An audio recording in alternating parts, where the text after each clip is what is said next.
The Legend of Jigong, Chapter 73. Okay, so let's unpack this because, we are not just reading a fun little adventure story here, are we? We are looking at something much more intricate. Not at all. What we are looking at is essentially a psychological obstacle course designed specifically for its characters. Right. Every encounter, every bizarre joke, every seemingly random act of magic in this chapter is a deliberate test. A test of what exactly? Well, the author is using these extreme, often confusing situations to probe the absolute limits of human empathy, loyalty, and ultimately the ego. So it's constantly pushing them. Yes, it's a text that constantly asks the characters, and by extension you, the listener, what it actually takes to achieve clarity in a chaotic world. Oh, wow, okay. It challenges the assumption that enlightenment is this peaceful, meditative state. Instead, it suggests that true clarity might actually be violently disruptive, profoundly annoying, and deeply, deeply uncomfortable. Annoying enlightenment. I kind of love that concept.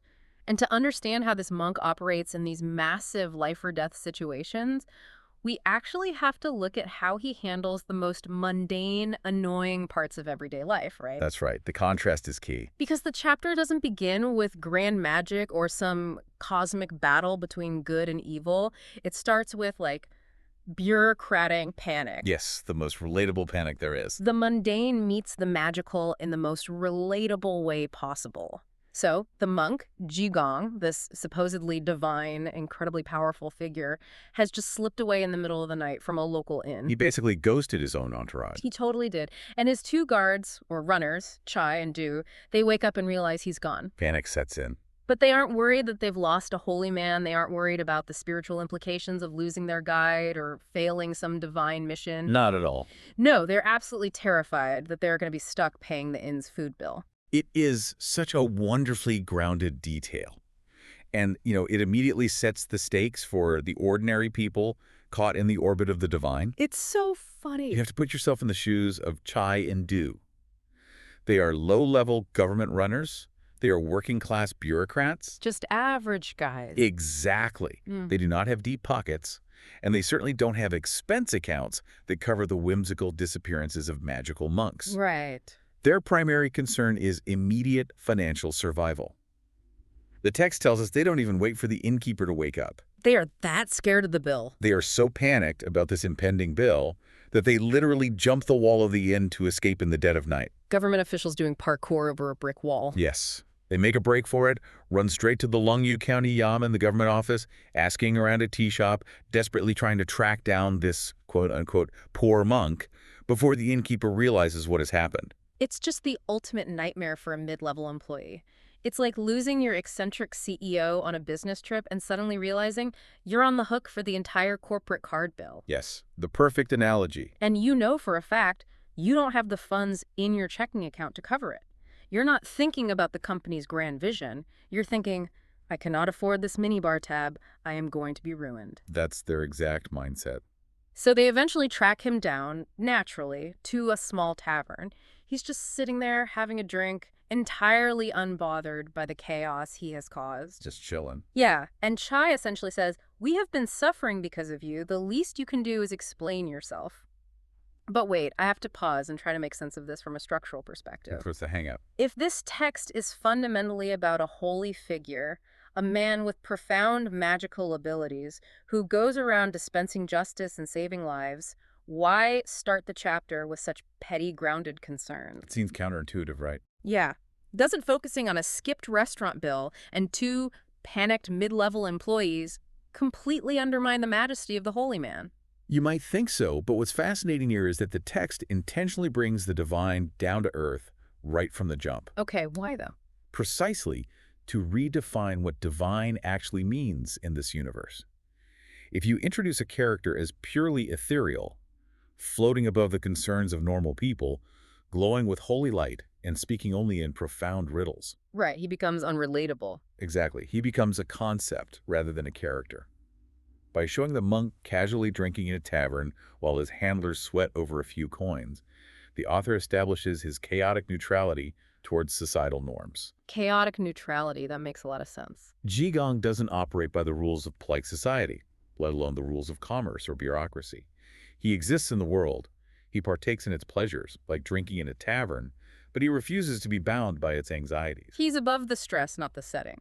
Right. It immediately signals to the reader that we are dealing with a totally unconventional type of holy man. He is a disruptor. I see. So it's not just a funny anecdote, it's like a thesis statement for his character. Precisely. He's a holy man who orders another round of drinks while his guards are having a literal panic attack, completely immune to their stress. It's almost sociopathic in its detachment. It is a little bit. Yet it's strangely appealing because he is completely free from the things that keep the rest of us awake at night, and this detachment sets the stage perfectly for everything that follows. Because of what he does next. Right, because he then leaves the tavern, casually mentioning to his very stressed out guards that he needs to go relieve himself out the west gate. Again, incredibly mundane. So mundane. He doesn't say, I must go fulfill a prophecy. He basically says, I need to use the restroom. Yeah, nature calls. But this mundane errand leads us directly into a confrontation that completely shifts the tone of the chapter. This is where things escalate. So he's walking down a narrow dirt path bordered by a river, and he encounters this bizarre trio. Wow. The text describes a man named Chen, who is described with this incredible phrase, rabbit-headed and snake-eyed. That is such a classic physiognomic description. Physiognomic, like relating to his facial features. Exactly. And it is a crucial tool in classical Chinese literature. Physical appearance often directly mirrors moral character, serving as an immediate shorthand for the reader. Oh, that's interesting. So what does it mean? Well, rabbit-headed suggests someone who is skittish, perhaps cowardly, shifty, or overly anxious. Okay, I can picture that. And snake-eyed implies coldness, calculation, malice, Yeah. and a total lack of empathy. So a pretty bad combo. A terrible combo. Mm-hmm. When you combine the two, you get the image of a calculating coward, someone who isn't brave enough to be a warlord but is vicious enough to exploit the weak. Wow. And Chen fixed this to a T. He really does. Because he is leading a donkey, and on that donkey is his own sister. And the text lets the reader in on a horrifying, deeply disturbing secret here. It's so dark. It is. Chen is secretly planning to sell his sister for a few hundred taels of silver, simply so he can buy himself a wife. It is incredibly dark, and it's such an intimate, domestic kind of evil, you know. Yeah. As you said, he's not trying to take over the government. He's not summoning a demon. He's not some grand, tragic villain. He's just a guy on a dirt path. He's just a deeply selfish, terrible person betraying his own flesh and blood out of sheer petty greed. He sees his sister not as a human being, but as a commodity to be traded for his own comfort. It's disgusting. So he's leading the donkey down this narrow path, and the monk just stands there. He completely blocks the path. He just won't move. And what ensues is one of the most absurd, petty arguments I've ever read. It turns into a literal standoff over right in the middle of a human trafficking situation. It really does, and the dialogue is remarkably stubborn and intentionally circular. It's like a comedy routine. It is. Chen tells the monk to go back and make way. The monk tells Chen to go back and make way. Back and forth. King tries to use the logistics of this situation to his advantage, saying, "We have a donkey." And the monk's response is amazing. The monk immediately strips the argument down to its existential core, replying, "I am a human." Like trump card played. Exactly. Kang then tries to appeal to social etiquette and gender norms, saying, "We are female guests," using the term tank. Tinking. Okay. And the monk immediately counters with his own social status, "I am a male guest," or guanke. So they are just matching each other line for line. Kang is getting frustrated, yelling, "We can't turn back." And the monk just deadpans, "I can't turn the corner." It's so petty. It's like two people refusing to reverse in a narrow parking garage, just honking at each other indefinitely. Yes, that's exactly what it feels like. But the stakes are human trafficking. It's wild. The monk mirrors Kang's stubbornness perfectly. He takes this incredibly serious rescue mission and turns it into a comedic sketch about who has the right of way on a dirt path. There's a very specific tactic. Well, I'm trying to figure out the psychology here. Why doesn't the monk just say, "I know what you're doing, release this girl"? Why go through this elaborate, frustrating comedy routine? That mirroring is a key tactic for Jigong, and it speaks to how he views and processes human flaw. How so? He rarely confronts evil with a grand, righteous, moralizing speech. Instead, he meets people exactly where they are, often amplifying their own flaws to ridiculous proportions. So he's basically trolling him. In a way, yes.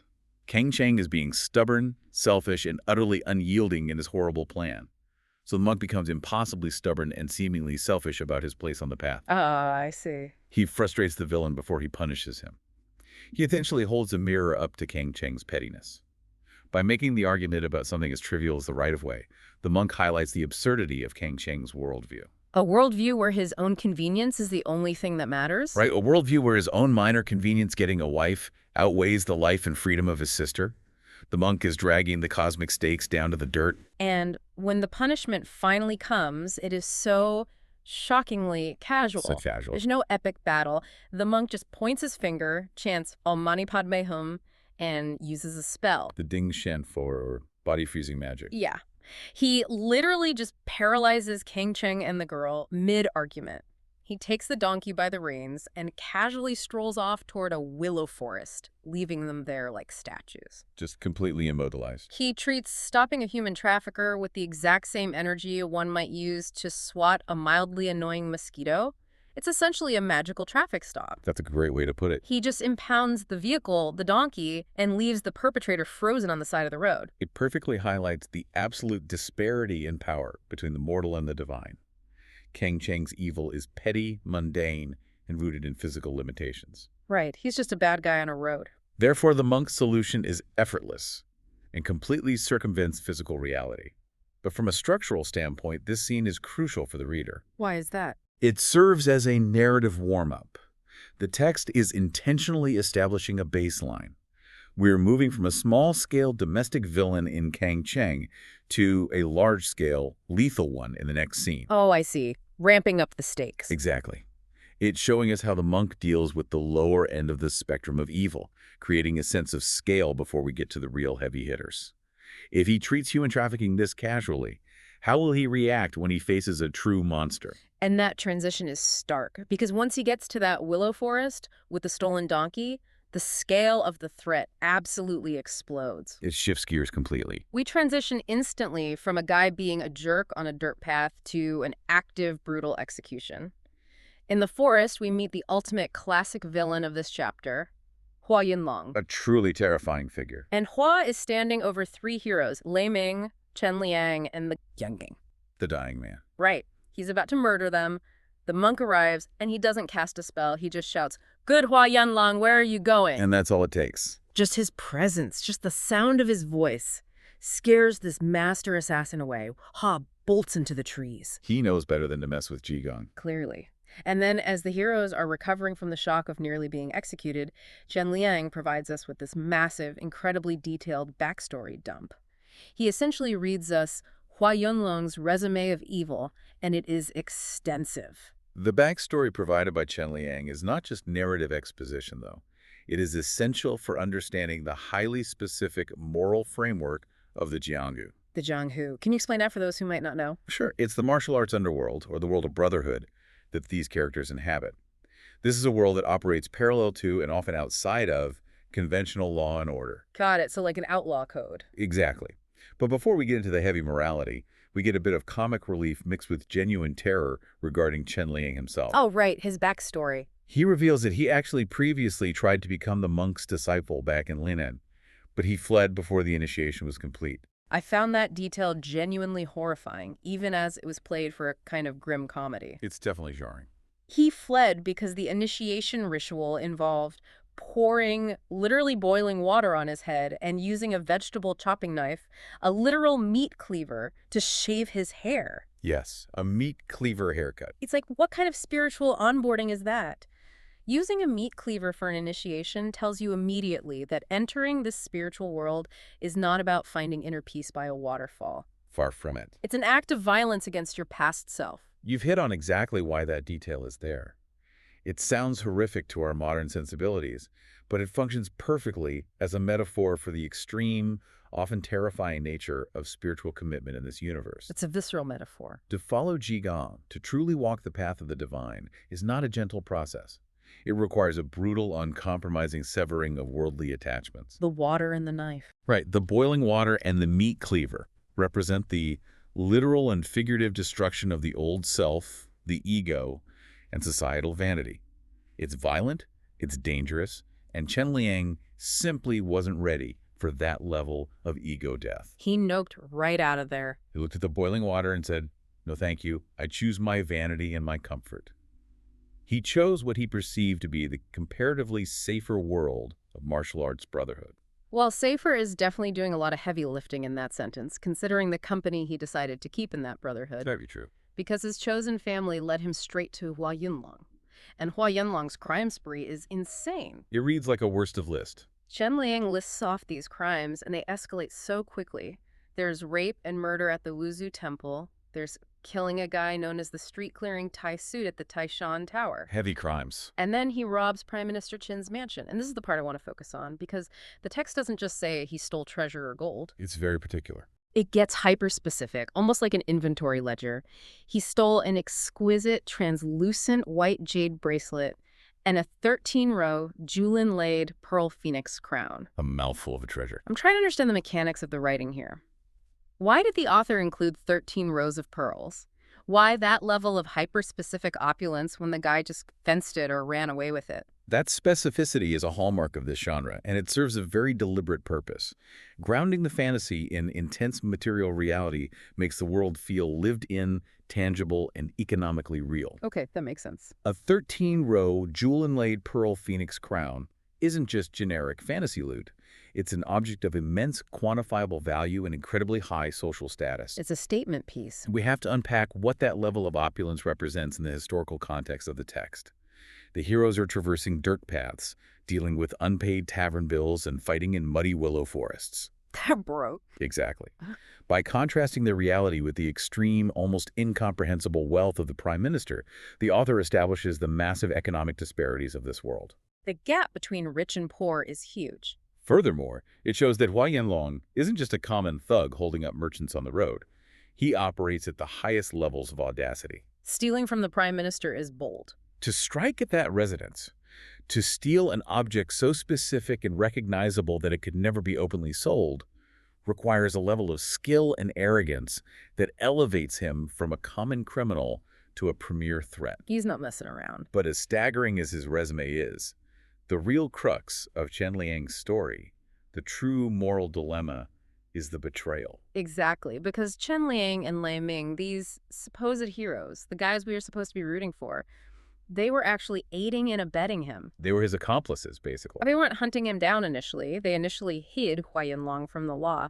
They stashed him in a double wall at a guy named Ma Jing's place. Literally hiding him in the walls. They were actively protecting a known murderer and thief from the authorities. But then the monk gave them a letter, tasking them with a very specific mission to, quote, protect chastity. A divine directive. And sure enough, Hua Yunlong goes to a house, the Zhao house, uses some kind of knockout incense, and attempts to rape a girl there. And that is the moment Chen and Lei finally intervene. They finally draw a line. They stop him. And in revenge for ruining his horrific plan, Hua shoots them all with poison darts. Which brings us to the present situation. I really want to unpack the psychology here. Why would these heroes protect a murderer but draw the line at assault? What is this saying about their moral code? It is a brilliant illustration of the deeply flawed, highly specific moral code of the Jianghu. How does that code work? Well, in their world, loyalty to a sworn brother often supersedes the laws of the state, which are frequently viewed as corrupt or arbitrary anyway. Oh, like the prime minister with his 13-row pearl crown. Precisely. If Hua Yinlong killed a rival martial artist, or even a local tyrant, or if he stole from an immensely wealthy, potentially corrupt official like the prime minister, the heroes might see it as justifiable. Or at least not their problem. Or at the very least, they see it as covered by the umbrella of brotherhood. You protect your own against the authorities, no matter what. It's an us versus the world mentality. But the assault was different.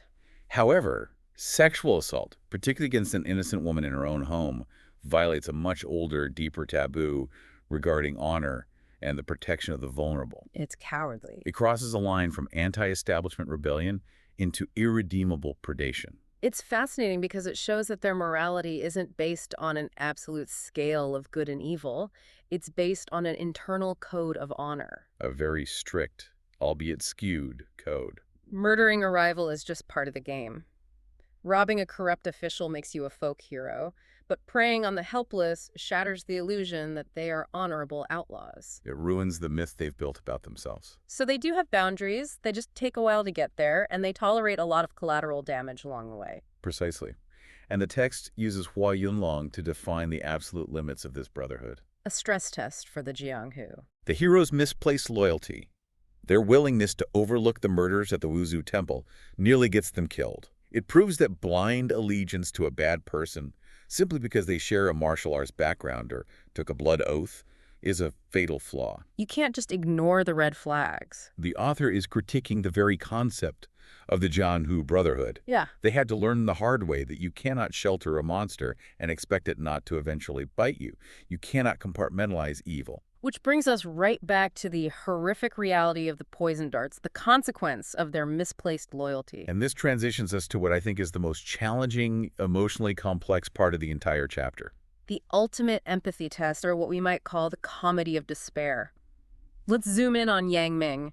He is the one taking the impending death the hardest. He is fully feeling the weight of it. He feels this profound, crushing despair. He's agonizing over his family, his elderly mother, his young wife, his kid.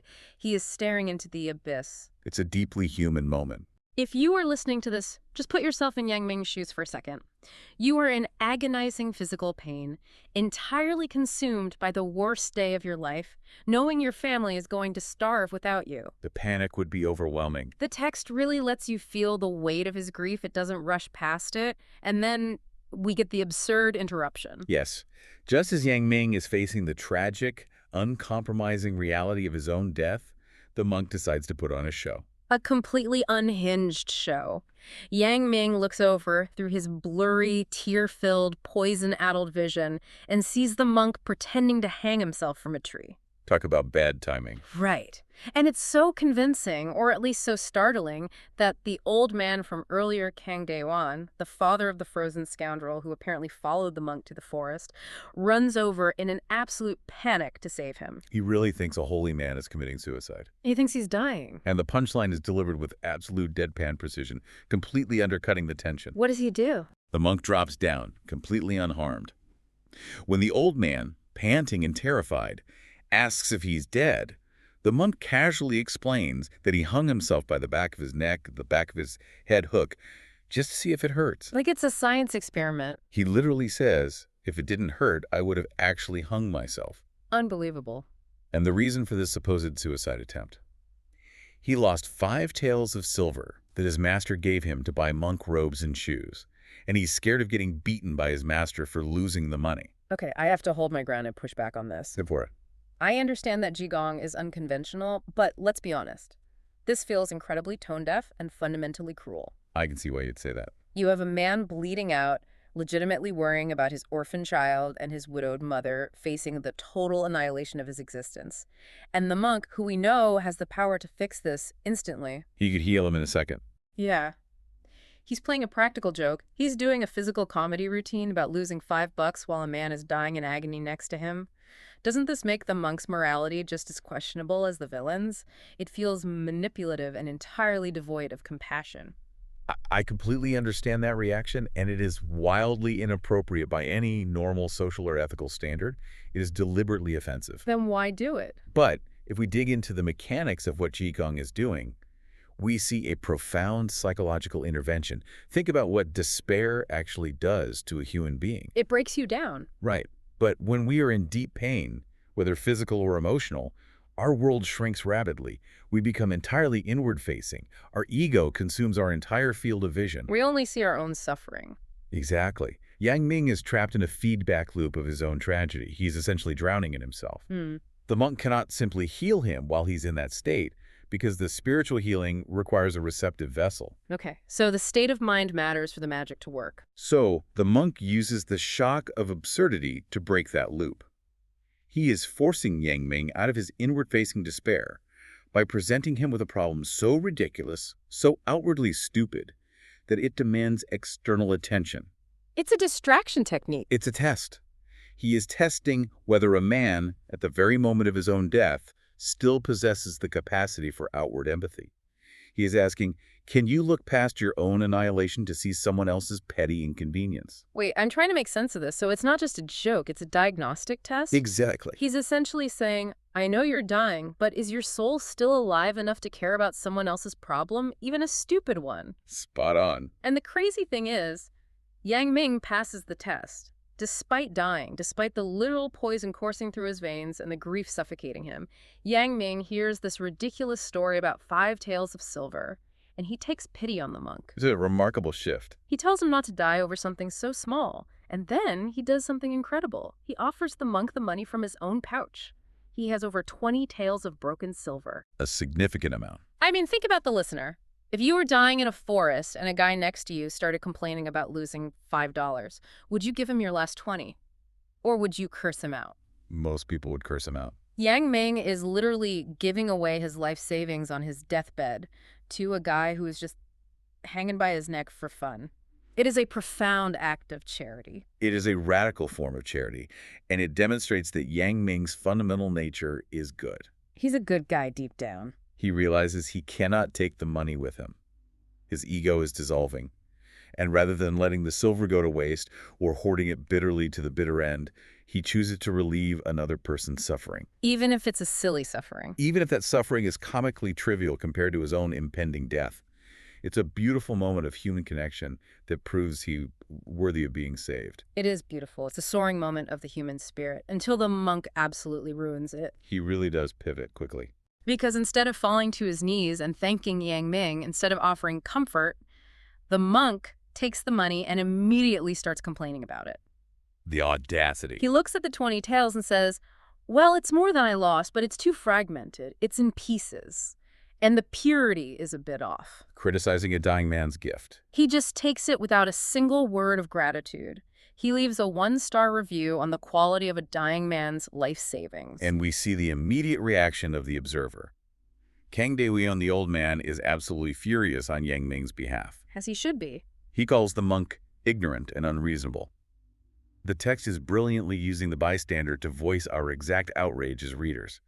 Kang Dewon is the surrogate for the audience's frustration. We are all Kang Dewon in that moment. But Jigong isn't finished pushing boundaries. Not even close. He walks away, pocketing the silver, and then he comes back for the final, ultimate insult. The cherry on top. He says, well, I'm paraphrasing a bit here, but the essence is exactly this. Hey, since you're going to die in a few hours anyway, someone is just going to strip your corpse. It's a waste of good clothes.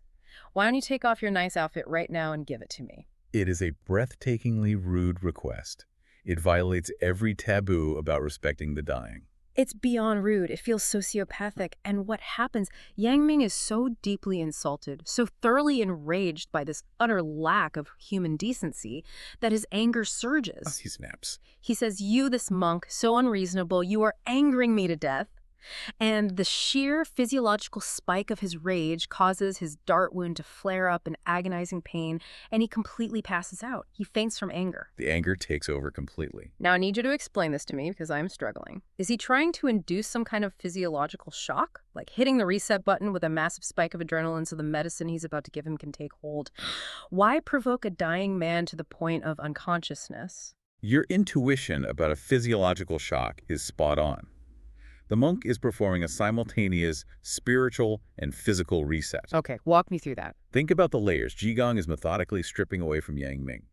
First, he tested his empathy and stripped away his material wealth, the silver. That was step 1. Giving away the money. Then, by asking for his clothes, he attacks Yang Ming's pride and his deepest attachments to social dignity. Even in death, we want dignity. Exactly. Even in death, humans want to look respectable. We want our corpses to be treated with dignity and reverence. The monk demands he surrender even that vanity. He forces Yang Ming to confront the absolute biological indignity of death. That is heavy. But on a mechanical physiological level, the anger serves a vital purpose. The rage shocks Yang Ming's nervous system. It wakes him up in a weird way. The text explicitly links his anger to the pain in his wound and his subsequent fainting. In a way, the monk is inducing a necessary unconsciousness. He's putting the patient under anesthesia before he performs the spiritual surgery. Oh, anesthesia. He breaks the ego, shatters the polite social expectations, and hits the physical reset button all at once.